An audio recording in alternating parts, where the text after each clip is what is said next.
ترکیب نودل و دوکبوکی. بریم با هم ببینیم چه مزه‌ایه. فروشنده به من گفت اسم جدید داره. گفتم این دوکبوکیه، گفت نه این اسم جدید داره که نودل و دوکبوکی با هم دیگه میکسه. حالا ببینیم چه جوریه.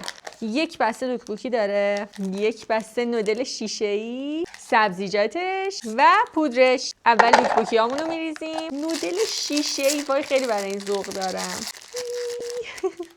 بعد نودل شیشه‌ای. حالا پودرمونو باز میکنیم.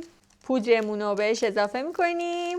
انگار پیازچه خوش شده و اینجور چیزاه میریزم روش. محتویاتمون این شکلی شده تا الان. حالا یه لیوان آب جوش میریزیم روش. درشو میبندیم و میره توی مایکروفر. 3 دقیقه گذشت. ببینیم چه شکلی شده. بوی قرمه سبزی میده.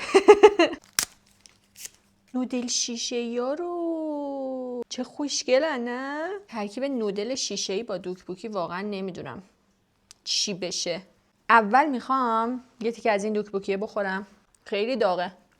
بافت دوکبوکی بچه‌ای خورده باشین میدونین خیلی نرم و یه مدل آدامسی طوریه. حالا یکم از این نودله بخوریم. نودلش یه طعم شیرینی داره، بافتش هم عین بافت دوکبوکی یکم نرمه، به خاطر همین خیلی بهم میاد. بافت و طعمش به نظر من خیلی جدید و خوشمزه است. یکم شیرینه ولی با سلیقه من که میخورد. دوستش دارم. بچه‌ها این سبزی‌ها توش هم می‌بینین، من فکر کردم پیازچی است اما سیره، برگ سیره. من خیلی خوشم اومد. طعمش هم اگر خواستین ببینین دقیقاً چیه، روش نوشته بولگوگی. فکر کنم ترکیب دوکبوکی و نودل میشه بولگوگی.